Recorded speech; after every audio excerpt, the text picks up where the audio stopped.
Welcome. Um, is this working? Yeah. Okay.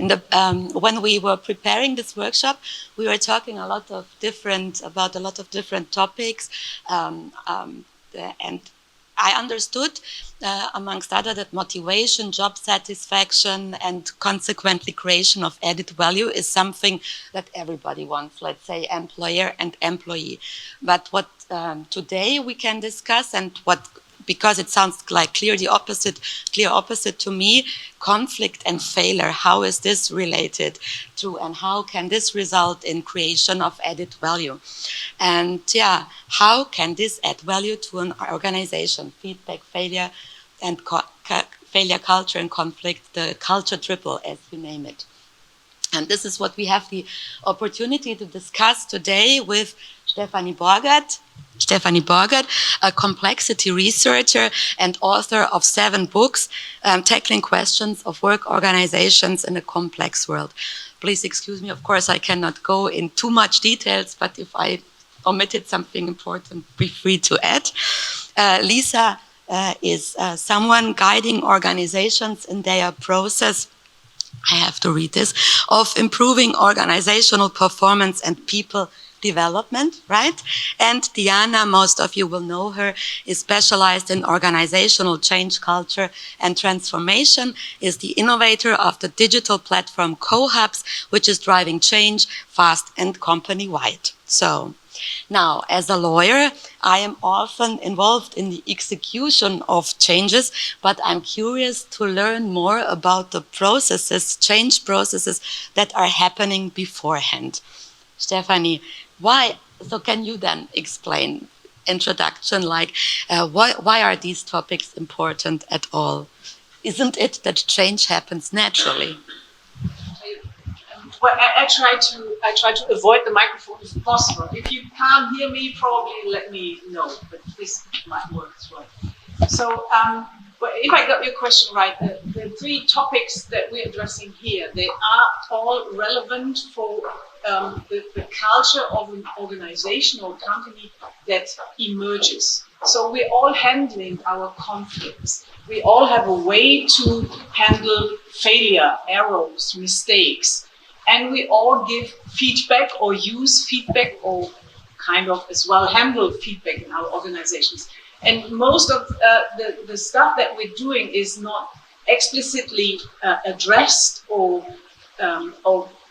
signed between the people. It emerges and it's implicit. We're not aware of what we're doing the whole day.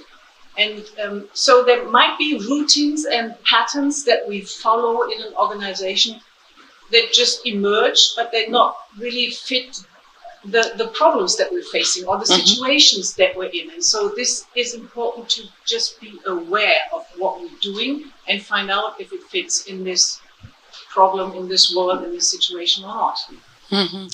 And how, I asked this once and when we discussed bilaterally, but maybe for the audience, can you explain what does it mean?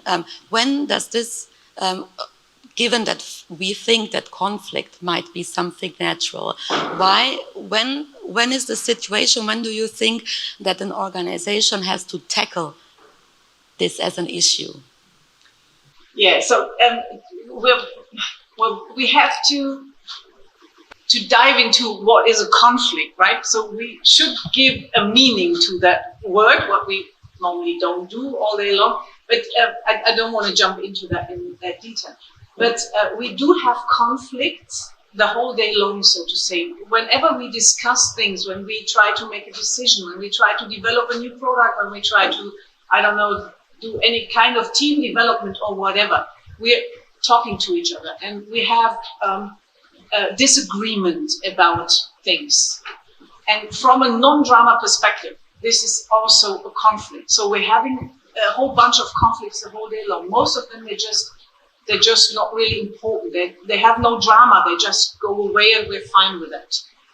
And we usually think about conflicts as, this is fighting against each other. This is shouting at each other. This is getting hurt by somebody. So this is the full package of drama, but it isn't. So it's it's a way of how we look at it. It's the perspective that we take. And we are free to choose the perspective. But in a company, we're not alone. So we have to discuss what is our common view on this topic, for example. So we should embrace conflict as something good? As something that is kind of an alarm to our organization, because a conflict always has one need, and that's a decision.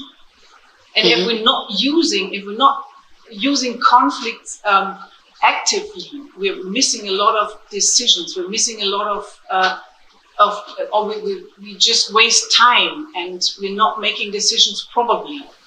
So conflict should not be carried out just because, but should result in a decision, right? It always does. It always does.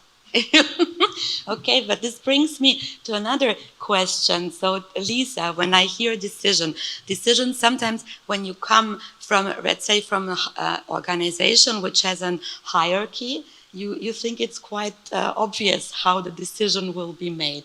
I learned that in your organization, Metafinanz, hierarchy has been, so to say, abolished. You correct me if I'm not right, yeah, and that you are organized in decentral teams, right?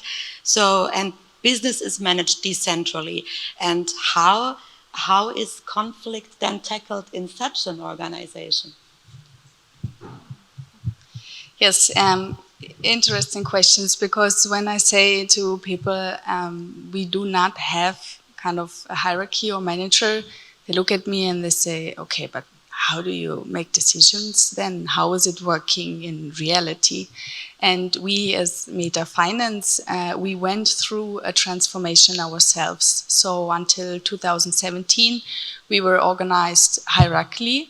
And then we made a switch to a decentralized organization model. This means, as you said, we are organized in autonomous teams. Of course, we also have a formal structure every company needs to do because of compliance, of regularity. This, of course, we have in place. But when it comes to the actual work in a team or customer orientation, we are self-organized. And by self-organized, this means we are making decisions in a team. There's no leader, one person, for example, that says, you have to decide for this or you have to decide for this. We are a team, and we talk about what is the best decision to do. And this is what we called distributed leadership. Some of you maybe came across this. It's getting more and more interest. How can collective leadership, co-leadership, distributed leadership, in our example, really work out? And here we need those culture topics, for example, like a conflict, because to make a decision, it's impossible to not get in conflict or to not make a mistake after you make a decision. But you need to be sure that the team that is with you agreed on the same terms. And here, this is what we understand of culture. What is the way we want to work together? What is our framework that we decided, that we negotiated when we made a mistake, when we are going into conflict, when we need to make a decision? Because once again, when you do not have one leader, how do you then make a decision? Okay. So this is also interesting. So who defines then what a mistake is? You have a common goal you agree on, and you together decide the project failed or did not. How do you tackle failure? Right.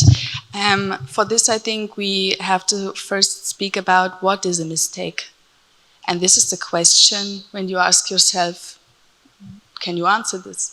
What is a mistake? For us, it's an assumption, it's an expectation or a target that was not reached by any reason possible. And when this is the case, then you have to think, okay, who was going in the lead? This is a term that we use in Metafinanz in the teams a lot. Who is in the lead? Because in distributed leadership, I can take the lead up on because of my skills, because of my experience, because I actively want to shape a topic. I want to lead my team in the topic. For example, a new business service, or we want to extend our service portfolio, something like this. And when I make a mistake, then is it really me that made a mistake, or is it maybe the system or the circumstances that lead me to do something that was not expected? And one key result that we found out in all of this culture work that we do at the moment with failure is we want to take away the blaming of a mistake is done by a person. It's not the who did the mistake. It is what was the mistake? What did lead us that something was failing or that it is a mistake? That's also an interesting word, this drama. I remember when you said, when we talked about conflict, that it is drama that should be taken out of the conflict. Now that I'm listening to Lisa, I'm asking myself, is drama, what is the connection between this triple culture? So what is the link between why these three topics? Why failure culture, conflict, and feedback? So drama is one link between all the three of them, and they're all, what I would say, they're all culture relevant. Mm-hmm. Because when you think of how you handle conflicts, failure, feedback, there are always routines and patterns of behavior and thinking behind them. And this is what the culture is of, right? So it's what emerges of collective mental models and of collective behavior. And this is what we're trying to reflect with people and try to find if necessary, a new agreement on. Mm-hmm.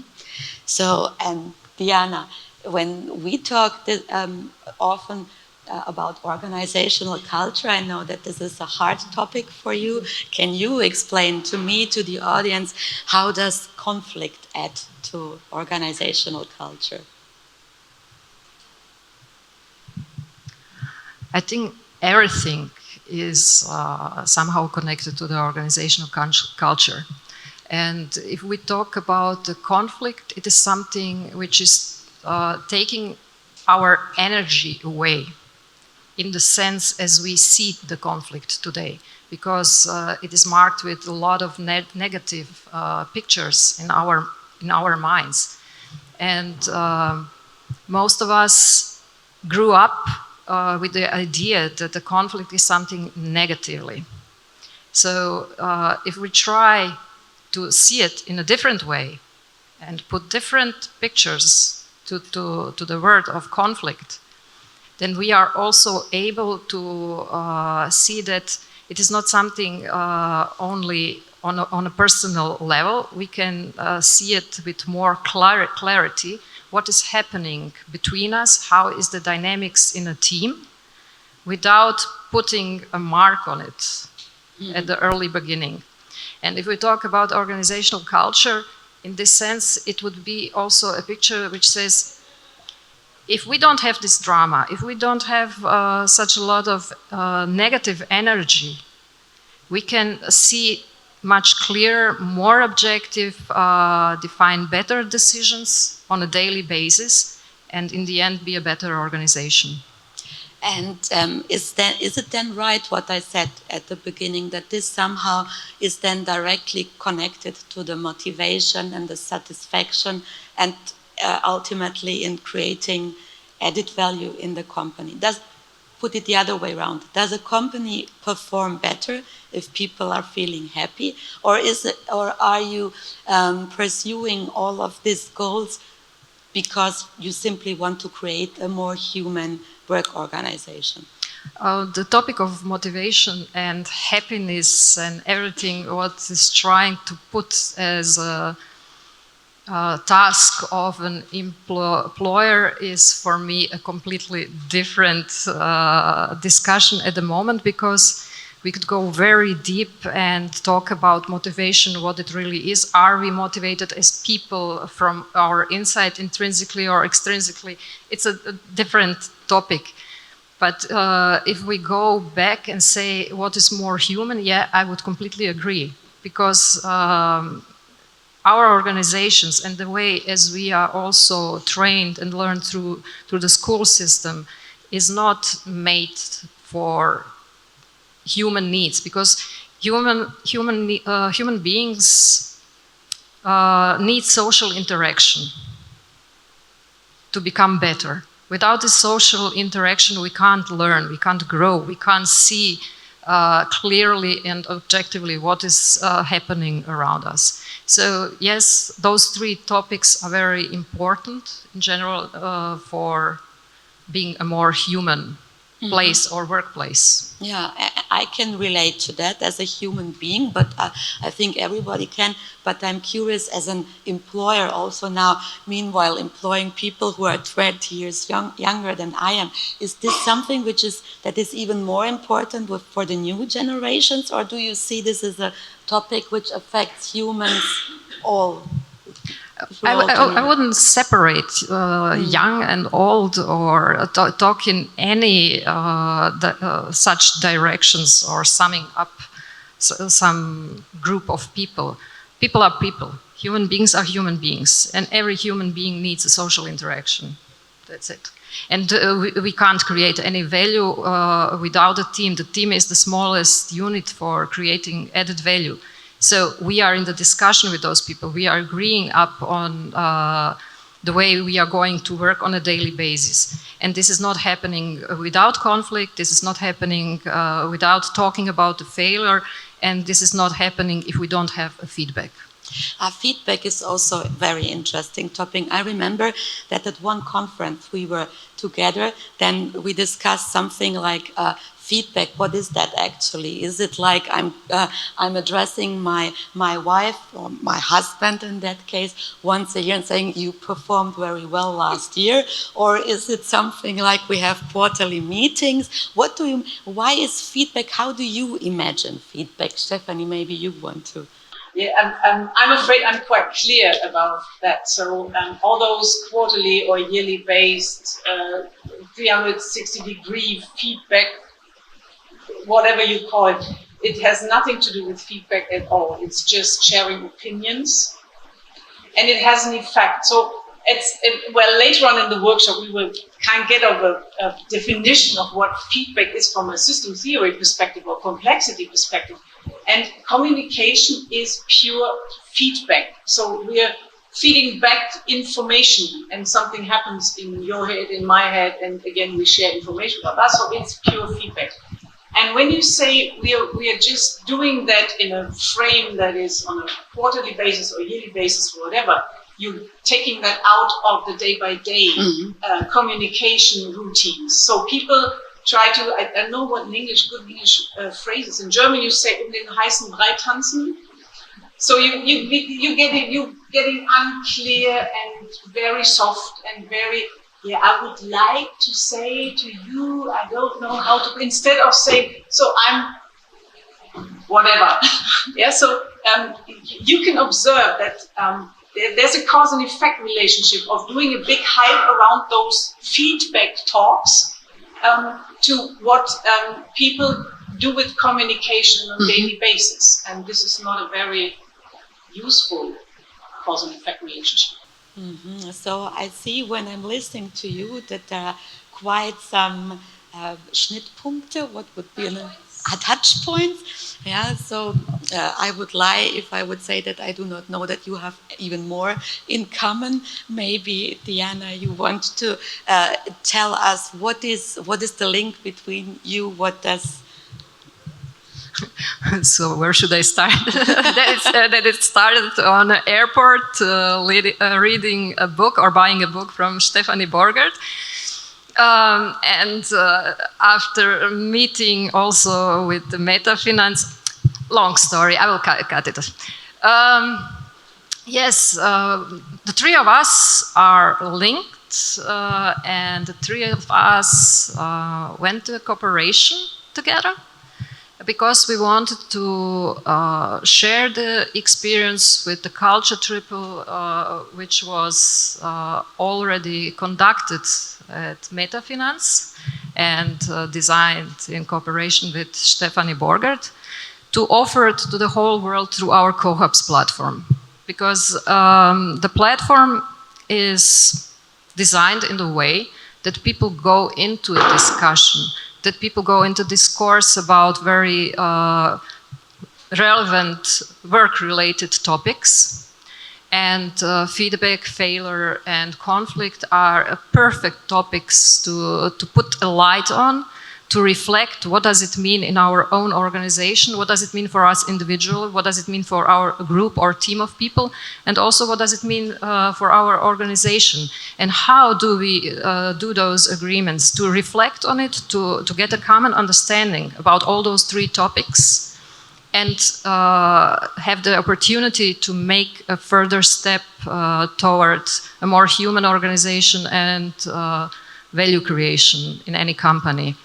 And this is why we are sitting here, and this is why I'm also happy that we could host Stephanie and Lisa here in Croatia today to announce this cooperation as well. Super, congratulations. Maybe Lisa or Stephanie want to add something to what? So, as Diana said, in Metafinance, we we gave this a name, the Culture Triple, because it's about culture, and Triple because it's about the three topics. And together with Stephanie, we created a format which we wanted to be different, because each of you maybe had a feedback training or conflict management course, but is this really sustainable? Is it the way we want to approach those topics? And we said we need to start before we actually talk about a change of culture. We need to create something for people to develop a discourse skill, because this is what you need when you want to sit on this huge table of what is our culture.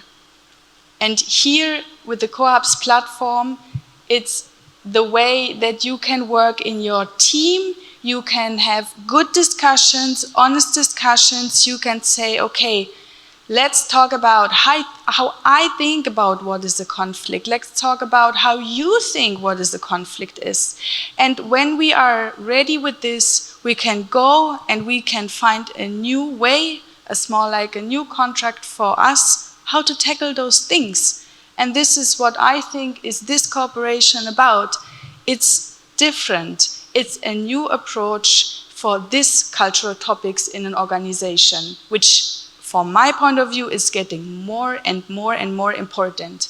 We are having different generations, we are becoming more international, we have teams that are interdisciplinary, so you are sitting with people on a table, you all want the success of a project, of a product, but how do you really cope with those ambivalent topics like it is failure, conflict, and feedback, right? Let's leverage them and not hide away from them, because they're really powerful. Stefan. Yeah, maybe just one word about culture and cultural change, because I know so many companies who want to have a good failure culture or a good conflict culture or whatever culture, leadership, name it. And so culture is something that emerges via the people that are acting with each other. So you can't address a company's culture directly. There's no way of saying, let's change it.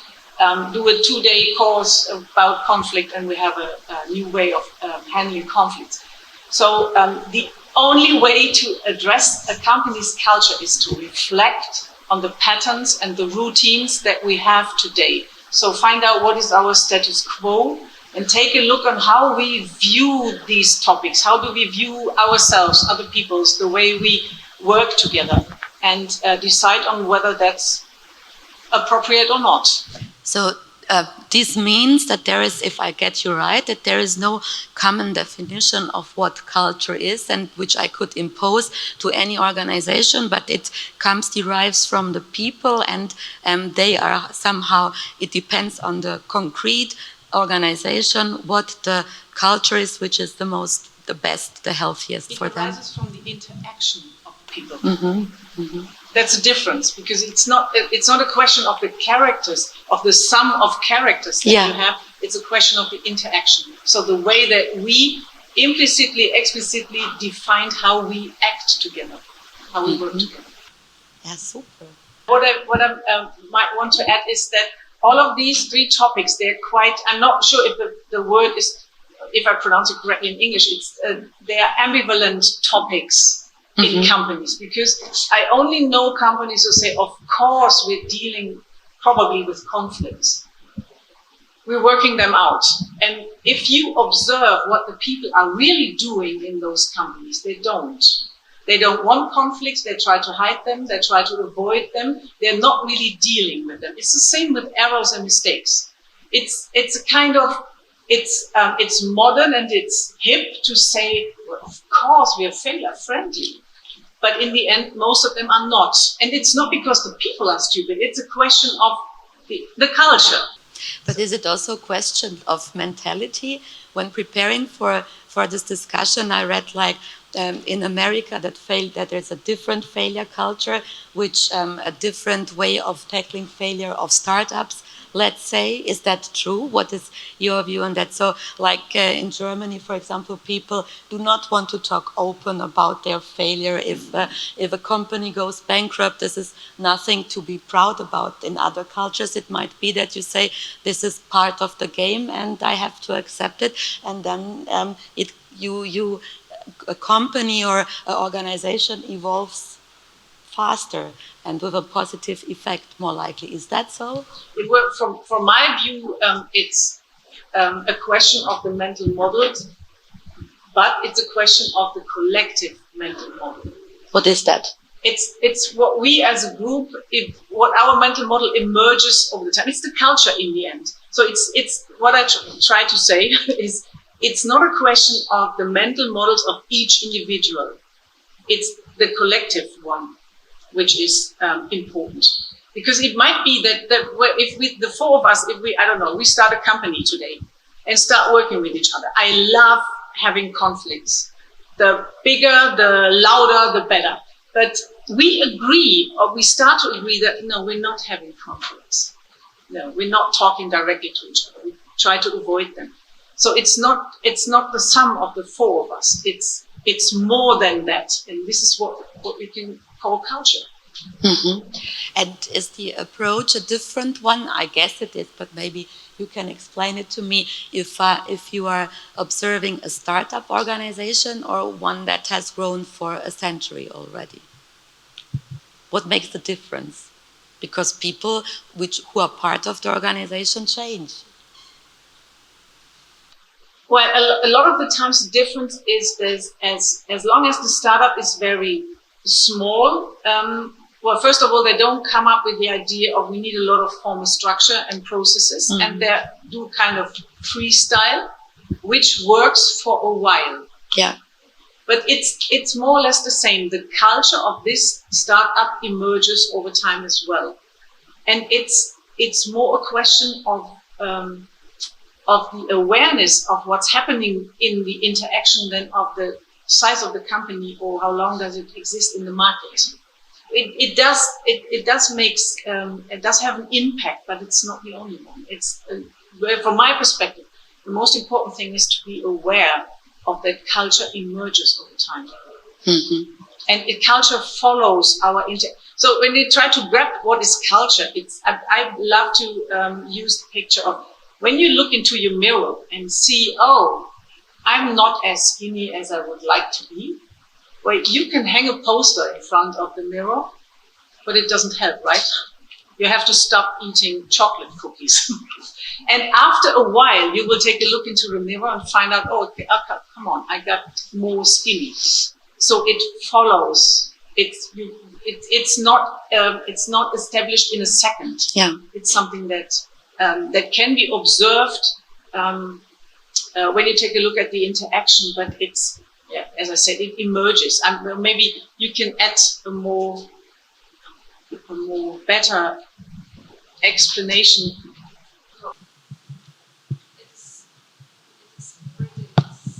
To what you said, I see it also as a shadow of things and of the way how we work in an organization. So we should work on the organizational level and change some things and not look only on the picture in the either the shadow or in the mirror. And yes, you can't change the shadow. That's the thing. And if we talk about change, what we also notice is change is happening on two different levels. We have the change, let's say, of reality, where you have some rules, some decisions which are made on an organizational level, which are all influencing each employee in the company. Also the way that the employees are working or the team members. But we have also the change of perception, and organizations are trained in the first one, but are not very good trained in the second one, because they always think that with some communication tools or communication channels, they will inform the people in the organization and the change will be embraced, but that's not the case. And to embrace it, to understand it better, or to get rid of some paradigms, we have to go into a discussion. We have to see different perceptions of our colleagues, to see how is this decision which is made influencing their way of working. Because then we have a better understanding and we can find a common understanding and agree upon something which will speed up the change process. And mostly what companies are doing, they are doing on the hierarchical level. Some decisions are made, let's call it, on the top. And through a waterfall principle, they are trying to influence through some communication tools all the employees on all the levels and expect that everything will be changed. And that's not the case. Okay, and when you say that your platform, this CoHubs, is implementing change company-wide, what is then the different approach? The approach is that we are making possible that people go into a discussion, lead by concrete content and interactions, and all those interactions are always aiming just one thing. Let's observe, let's reflect, let's get a common understanding on a topic. And you don't feel exposed, because most people are also afraid to say something, how it really is, so that somebody else is not thinking that they are stupid, that they are not able or good enough. And in the platform and everything what is from the content side put on it, and the questions, they are making this space psychologically safe, because you're talking about the things, about the observations, about your experiences, about something which is work-related. And when you start discussing, and you said company-wide and fast, yes, we can at the same moment work with 5,000 groups through the platform. It is a virtual space, and the platform is enabling it, that 5,000 groups can work at the same time. So if you change something in through different levels, right? Or what we are always trying to promote is that it should be done randomized. It means that the groups are not in any hierarchy put together. So because the hierarchy has nothing to do with it. And if you want to get a good perspective from all your colleagues from all over the company, either working somewhere at the desk or counter desk or in a shop or working in the headquarters, you need all those perspectives to understand what is happening in the organization, what they are struggling with.